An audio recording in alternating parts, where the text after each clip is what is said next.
Hello and welcome to my podcast. Do me a favor, subscribe to the John Keim Report wherever you get your podcasts. If you're watching on YouTube, hit that like button, hit that subscribe button. You can find us there as part of Ampire Media, Ampire. Always much appreciated when you tune in. Don't forget, you can read my work on ESPN.com. I have a story up now about the Commanders offseason, just how some of these pieces fit, what some of these moves mean for the Commanders. So give that a check.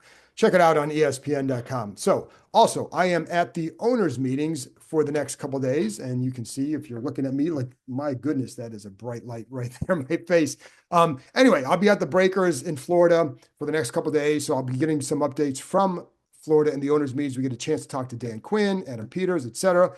In a minute, I will be joined by Ryan Porter, who is Jayden Daniels, one of his quarterback coaches, been working with him for more than a dozen years, and he's going to be working with him this offseason. So I wanted to make sure I talked to him about what are they going to work on and why. And I think you'll like the answer. And it really shows how Daniels' game can continue to evolve way beyond what we saw this season. So also for you regular club members, I apologize because I was supposed to have a private Zoom with you last week. There was a little bit of mess up, and it ended up for a gold Zoom private Zoom session. But I'm going to do one with the regular club members this week, Thursday night, 7:30 Eastern time. Join me there, and we'll get that We'll get that taken care of this week. So again, regular club members, Thursday, 7:30 Eastern time.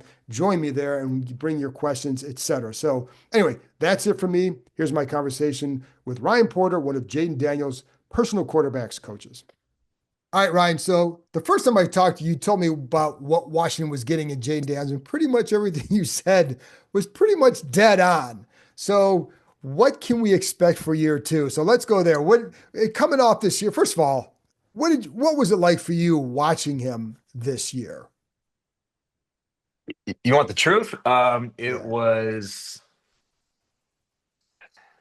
like I said, probably when the first time I talked to you, I've seen this before. It just was a little bigger stadium, um, different uniform, different colors. I've watched this since he was a little kid. Same thing, just a bigger stage. There was so much that came to him because of the success he had, like the attention and everything like that. When I would watch him, like on TV, obviously I'm around him, but watching him at these award shows, he comes across as someone who understands the responsibility, but doesn't necessarily need that attention. How do you see him handling all of that stuff? Yeah, he's a pretty private individual, and he's extremely humble. And very grateful for the opportunities that he's getting. He's always going to share the spotlight with his teammates. He's always been that way. And again, I keep telling everybody I talk to about the Jayden Daniels narrative. The dad, Savon J. Daniels, is not talked about enough in his development and his upbringing. And I think that's kind of forgotten about, and it shouldn't be because that was instilled in him by him, at a very, very, early age. And that's something that I noticed within the first week when I started working with him. Dad would just kind of sit back, watch the training sessions, and then after the training sessions would be done, he'd come over and calmly talk to him, and give him some feedback. And like I said, this has been instilled in him at a very, very early age by dad. And it's funny too, because like even at the press conference when he came here, his dad stayed in the back. Like that Yeah. doesn't happen very often. In fact, they had to Yeah. kind of cajole him to get up there to take some photos. But Yeah. that's why I say, like, when you watch Jayden, even at the NFL award show before the Super Bowl, there's some other young players or other players, and I don't blame them. Like they're kind of courting the spotlight. Yeah. He doesn't seem like, again, I think he understands the responsibility, but it's not something that he needs. And so, because I always wonder, like, what's it like to get all this stuff thrown at you at such a young age, but you know him well. I mean, not so much you have a worry, but like, how do you think he'll handle all this? Because it has to be very heady for anybody that age. I remember his dad telling me at a very early age, like he thought he was going to be, a DB or a receiver or something like that. And Jaden decided after his first year he wanted to be a quarterback, and he had success. Uh, playing quarterback, first time he tried to play it. And then, he told his dad, this is what I want to do. I remember his dad telling me, he was like, all right. He was like, I guess this kid wants to be a quarterback. So then the dad submerged himself in the QB world, and was like, all right, this is what's going to be like. You're going to have to learn to operate, you know, on the field and off the field in a very chaotic and hectic environment at all times. And this is what it's going to be like. If this is what you want to do, we're going to prepare you now. Right. And it's more the mental preparation than anything else. So he's been prepped for this at a very, very early age, 8, 9, 10 years old. Of like, okay, this is what it's going to be like. Everybody wants to play quarterback, right? And it looks really sexy on the Oakley commercials, and it looks sexy on the Gatorade commercials and on ESPN and stuff like that. But it ain't that sexy, right? There's more negativity that you have to learn to endure and embrace, right? Or adversity, I would say, than the public eye actually gets to see. Um, so and that was instilled in him early, very early. And then I know his grandparents had a big role in it too. His grandparents had passed away, especially grandfather, which is very very like his dad, with having a very humble perspective with everything, right? Because everybody gets to the mountaintop at a certain point, but there's only one way down. Like that could be you the very next year. So you have to stay grounded. You have to stay humble. When did you first see that with him? Like the way he handled, what's the first situation you remember that he handled in a way that's like, that's how you need to be? High school, high school when he started getting all his. I mean, you could see the characteristics very early, but high school when he started getting all the immediate success early, he handled it exactly the same way. Exactly the same way. But again, too, he had the Daniels family in his corner to keep him grounded. Not that they needed to, not that they had to hold him accountable in any which way. Like he was never that kid that was feeling himself, thinking he was, you know, hot stuff, 5 star, and it wasn't like that. It never was. So Was there a game like, because again, sometimes you have that breakout game if you're a high school kid and it's like, wow, all this stuff comes at you. What do you remember? Like, was there that kind of a moment, or was it just an overall success where you saw him handle like whether it's after a game or whatever it was? no, I mean he's pretty much been the most consistent kid that I've ever been around with everything. How he handles the fame, how he handles the adversity. When he has big games, I mean, he's the same kid, even kill kid. I think you guys have probably seen that too in Very his much. when he's, played for you guys with the Commanders, whether he's had a rough game or he's had a tremendous game. I think it's just him, you know. He doesn't get caught up in who he is. I would say that. And I think that's one of the things that's Yeah. impressive for someone who's his age, that again, I think he understands the responsibility of the position without getting caught up in what it means for him personally, if that makes sense. Yeah, Right? absolutely. Yeah. There was a time, and you'll probably get a kick out of this. So Charles Muley, who works in the communications department, number two guy in charge over there, they've developed a good relationship. And so during the fall, like Jaden's a Dodgers fan, Charlie's a Mets fan. So they're having this text thread going back and forth. And Jayden, as you know, likes to kind of needle people a little bit. It's like he would just text Charlie, the Mets suck, the Mets suck, and he'd rip on the Mets. And Charlie gets his text or gets informed by someone from the league or whatever that Jaden's going to be named the NFL Offensive Player of the Week the next week, not just Rookie of the Week, but the Offensive Player of the Week that for that week. So he Mm. texts Jayden, "Hey, you're going to be named Offensive Player of the Week," and his reply was, "The Mets suck." Yeah, So, I could have finished that sentence for you. I could have finished that sentence. Yeah, like yeah, yeah. so what is the plan for him this offseason? Like, what are some of the things that and I mean, how much are you going to work with him, and what's the plan to that you're going to attack with him? Yeah, I mean, like the things that he does with me is more footwork related. It's the Right. groundwork, the foundational stuff that we've done. Um, and so when I think he's back in town now. He goes back and forth. My travel stops for me with the stuff that I'm doing with California Power. And I'll have a bunch of free time coming up in after April 15th, all the way till June. And so we'll get some groundwork stuff. It'll be introducing some new drops that we want to implement this year for him, and it's strictly that. I mean, more that's always been kind of my niche with him is the footwork, the footwork, the footwork, the footwork, the Right. footwork, which I think is a very lost art nowadays in quarterback play. Everybody's taking the same drop, right? And they're not timing up their drops with their route. The route schemes or personnel, you know what I mean? You may run the same concept if it's 12 personnel or out of 10 personnel. It's got to be different. And I think you guys saw that this year with Jayden, that Jayden was taking multiple drops. He was taking, flash fives, rhythm fives, taking big threes, quick threes, one slide.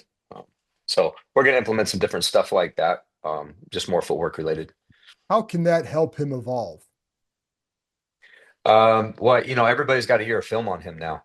So, they're going to see different habits of what he does when he throws certain concepts or, with DBs and defenses and defensive coordinators, it's a timing thing for him. So now if he's able to throw the same route or same concept from, four different types of drops, right now you're not going to be able to get a tip from him, if that makes sense, or an indicator.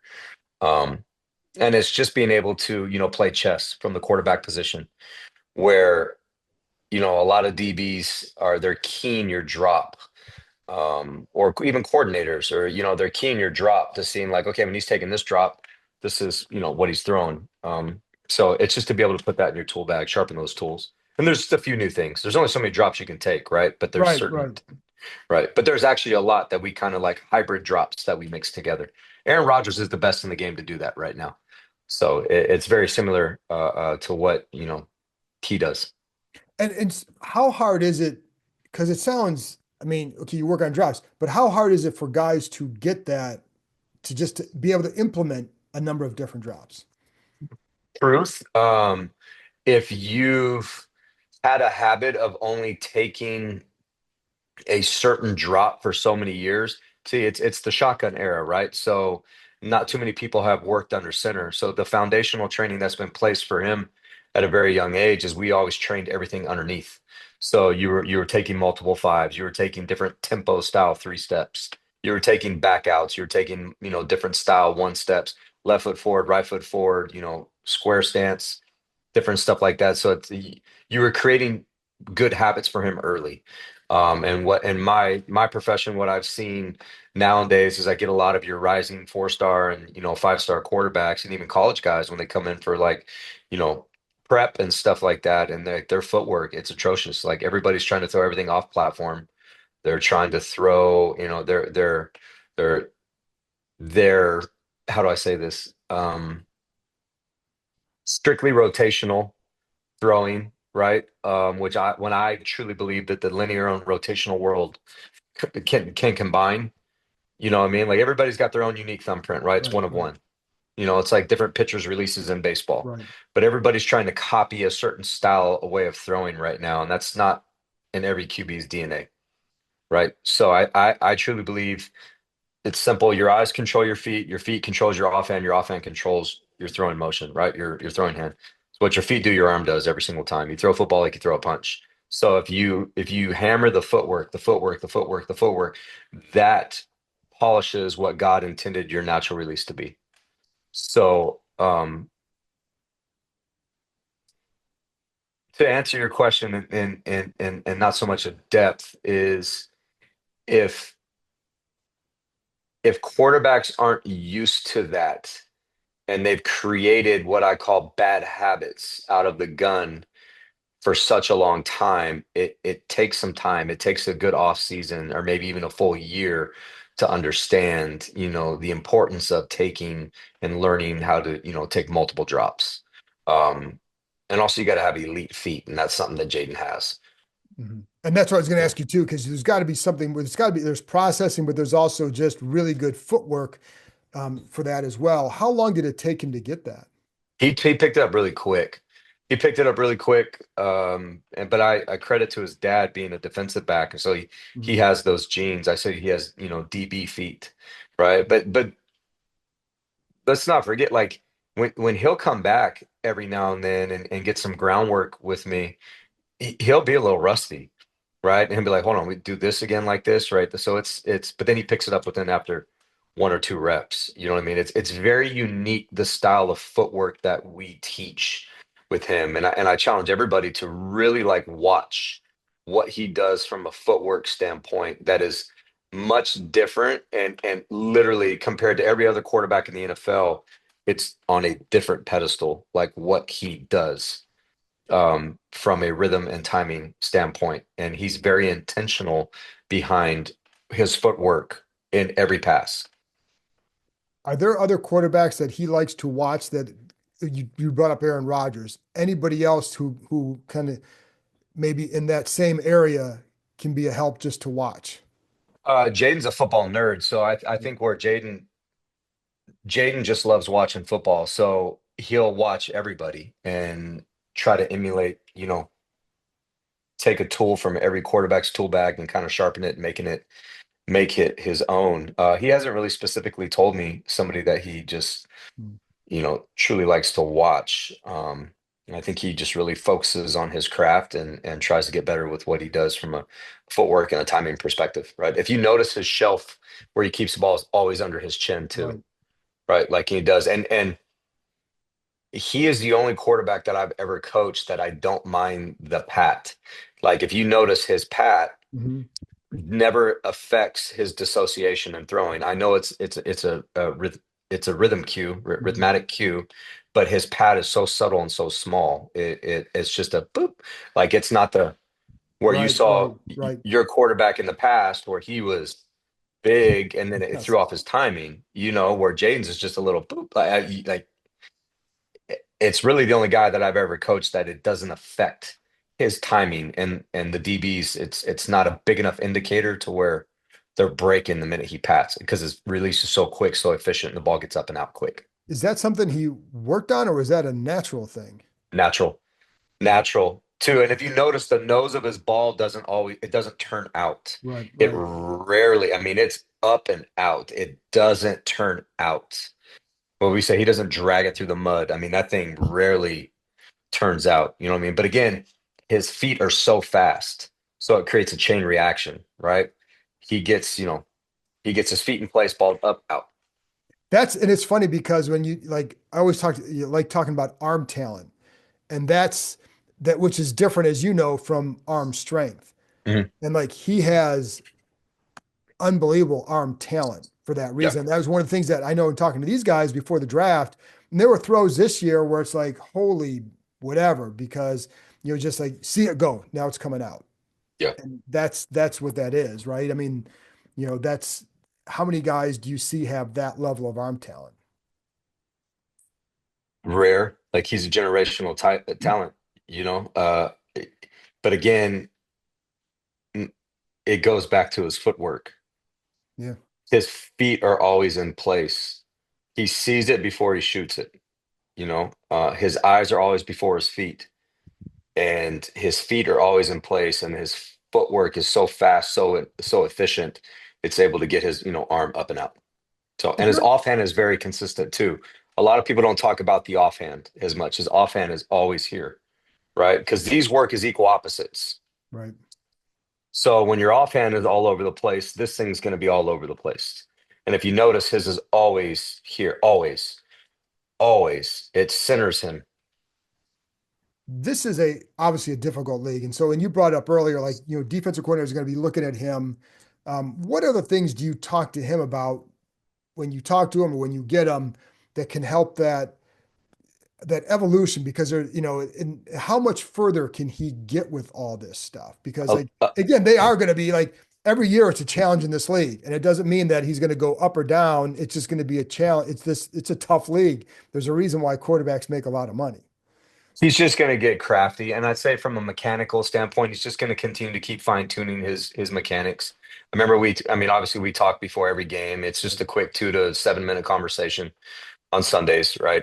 And we'll talk about different drops. We'll talk about what's their base defense, but then we'll talk about it's like, hey, start using this drop. He will not use a drop if he hasn't perfected it. So there's about 3 to 4 specific drops that I'm going to try to implement with him this year. And I'm like, hey, you can do it. I was like, I'll show you. I'll send you a quick video of like what I think. It's a specific back out type drop, and I won't give you all the secret sauce. But he was like, no, no, we'll work on that when the off season we get back home. You know what I mean? Like he won't do it unless he's perfected it, right? So he doesn't want to try something new until he's had time to practice it and drill it. But I think mechanically that is going to help him tremendously. Footwork, right? Good fundamentals win every time. If you're already a quarterback that has great leadership skills and you're a quarterback that breathes life into your team as he does, he makes great decisions. He understands the offense in and out. You can, good fundamentals win every time, right? If you're doing the right things, good fundamentals will win every single time. Um, but then I think from up here, he's going to get even better with controlling the line of scrimmage with his voice, right?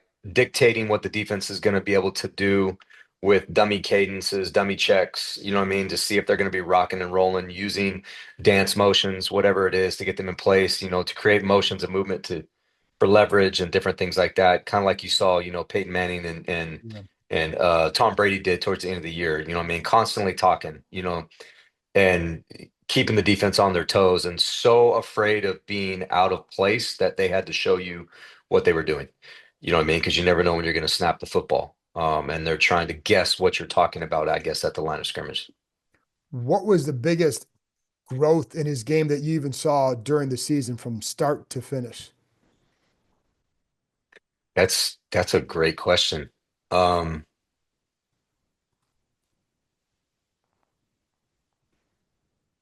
from the beginning, I think sorry, you can hear my dog snoring in the background. Uh, I think early it took him a drive or two to get started. And I think towards the end of the year, you saw, I mean, he got started right off the bat. I mean, he had, you know, I would just say from the first couple games, right? So usually young quarterbacks, coordinators have to create a rhythm for their QBs, right? And you can't rely on a young quarterback to know how to create his own rhythm. And I think where Jayden got good was he understood what he needed to do to create or get himself in a rhythm early. That's where he got better at throughout the year. And how important then, along with that, to not just you to continue that momentum with that, to have basically the entire staff back on offense. Yeah, Kingsbury, both quarterback coaches. How important is that for him, do you think? huge because it's familiar, right? So it's very familiar. I think that's major for him. I mean, he got a couple new weapons too that he's going to be able to throw the football to, and as long as everybody stays healthy and yeah, I think it's going to be another special year. It's does it ever get heady for you because of where the I mean the attention he got this year and the not just the attention but MVP votes. He's like people now look at him as a top five quarterback. I mean, it may be because I've covered this team so long that you're not used to somebody coming in and just like, hey, this is legit, right? But was it ever heady for you watching just how much he exploded on the NFL landscape? No, I mean, like I said, I talk to his dad like every other day, Yeah. and no, like it's not one of those like aha moments where you're just sitting back going like, man, I mean, literally, it still looks like the kid that's wearing the green helmet, wearing the green and yellow at Cajon High School, the same kid that wore the Arizona State helmet, same kid that wore the the LSU helmet. There's one common color and everything. It's yellow. So for whatever reason, what I mean, there's a yellow in all his uniforms. He does well. It just looks like the same kid. You know what I mean? Obviously, he's getting older. He's got a little facial hair now. He's getting taller. But it looks like the exact same kid. And I mean, he even comments. He sends me a message on Instagram the other day for our NFL Network game that we have, and our team won with the last minute pick six. And I'm trying to my old and knees are all beat up, and I'm like running after my teammates, and I'm like waddling around, and he's like making fun of me in the message. He was like, making fun of my weight and my knees, right? So it's just he's the same kid. He's the same kid. And it is funny because that's kind of how he is. Again, that's how he's in the locker room. He and Bobby Wagner talk all the time, but half of their conversations are Wagner's the big brother ragging on the little brother and the little brother Yeah, shooting back at him. Like, I'm just yeah, waiting for Bobby Wagner to give him a noogie or something like that. But like, yeah. I just think that goes a long way where you're like that in an NFL locker room and you don't take yourself, he takes his work seriously, but he doesn't get wrapped up in the fame. or whatever else it means. And I think guys really, really respect that about him. Yeah, and I think well, I know from a quarterback perspective, people can all you can't fake you can't fake it. And people know when you're serious about your craft, serious about the team, and serious about the work and where you want the team to be. And there's a lot of people in this generation, especially now in college with, NIL going on and the NFL, they're look at me guys, right? Like they may get to the office early, but they get to the office early because they want everybody to see that they're Right, getting right, to the right. office early, right? They're the guys that are, in the weight room, but they have the photographer there shooting them benching 325, right? Like, and then there's the ones that don't need that. They're there at the office early because they want to get better. They're the ones there, and they don't care who sees. They're the ones in the weight room lifting weights because they want to get stronger. They're not doing it for views, likes, Instagram, right?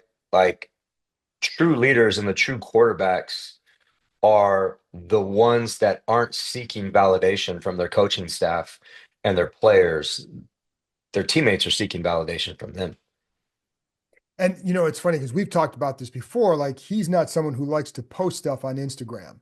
Mm-mm, not at all. Not at all. He could care less what anybody thinks. He's there. He's going to keep the same routine, and he's going to do what he needs to do his part to be, to create team success. It's not about him. It's about the team.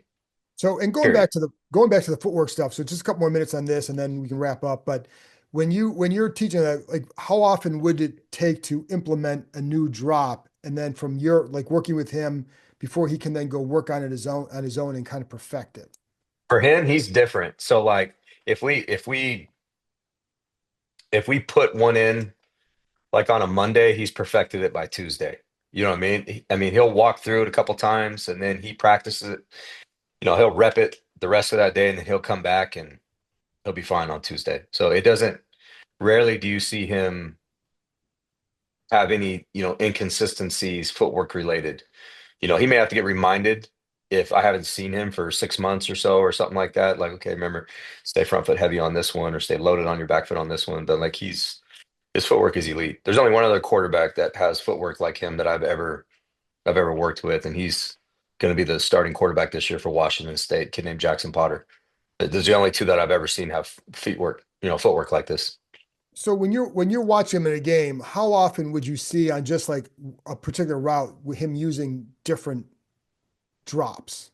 So that's all I watch. Right, When I I'm figured watching that. him, yeah, I'm strictly like, and then I'll be sending him text messages like, and it's all footwork mechanics related, like bases too wide on this one, or you opened yourself up, or you know what I mean? That's all I watch all the time. Like that's where I become obsessed with his game tape is just watching what he does from a footwork standpoint. Like I'll see him complete a pass, and then I'll watch a recorded film later that night and on NFL Network, and I'm like, okay, okay, he took a flash five there, right? Or he took a big five there, right? And you just see him; he's constantly mixing it up. He's very intentional behind that, though, very intentional, and you could tell. That's what I say. Watch it when you start watching him this year. Yeah. Watch it. Watch the multiple drops that he takes that I don't see hardly anybody else taking. Aaron Rodgers for sure. You see that for sure. You see Aaron Rodgers doing stuff like that. And when you're seeing it, like, can you tell defensive backs can't get a read on their breaks? Can you Not see that. that? No, not that, but I think for him it's more from rhythm and timing. So the best way to describe it is this. If let's say you're a quarterback and you're taking a snap under center, okay? And you're outside receiver, you're running like a dagger concept, right? With seam dig. And that digs, a deep dig at 15 yards with a Mhm. seam concept, right? If you take a three-step drop from under center, that dig's not there in time. So as a quarterback, your clock goes off and you're going to start panicking, right? You should be taking a three-step under center if you're running, a hitch, a slant, right? A speed out, something like that. So it's more for him, right? Because then what happens? You panic. Okay. Right. So it's more for him to take the correct drop in his concepts. By the time he gets to the back end of his drop and he doesn't have to hitch or he only hitches once, his entire progression, his triangle, his low, high, high, low is in his vision. So it's 1, 2, 3, 4, 5, bounce balls out. 1, 2, 3, 4, 5 out. If you notice, he rarely hangs on to the ball, right? And yeah, it creates a level of confidence for him, right? But it also is a rhythm for the offense to, stay consistent. So Troy Aikman's probably the best that I've seen is like the older quarterbacks in the 90s. Like, did you ever like, go back and watch some old Troy Aikman film? You rarely see Troy Aikman hitch twice. Right. Rarely. Rarely, rarely, rarely. And so that's very Jayden-esque of like what he does. Very rarely. So, I mean, that's an uncomfortable feeling when you're in the pocket and you have a route concept that's going to take a little bit longer to develop down the field, and you're standing there, and you just take a one step, one slide, and you have a bunch of angry individuals trying to kill you. I mean, it's going to get a little chaotic, but instead, if you take the right drop, by the time you're at the back end of your drop, your guys are they're in position to catch the ball now. Ball's out. Makes things much easier to operate, is what I'm trying to say.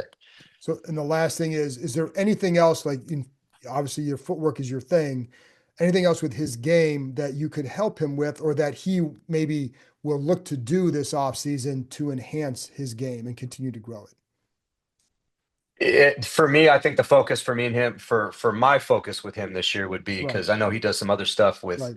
some other people, is going to be more just from a footwork Okay. standpoint. You know what I mean? And then still just kind of be, the old mentor for him and just kind of just talk life and stuff like that. You know what I mean? But it's more footwork, for me and him, and that's always been my thing for him. Is just footwork. So. Well, I'm sure you're looking forward to working with him again and then seeing how his game takes off from there, because it's the number one thing you got to do is you got to work first, and he does that. So, Ryan, I appreciate you coming on. Thanks a lot. Yeah, absolutely. Thanks, John.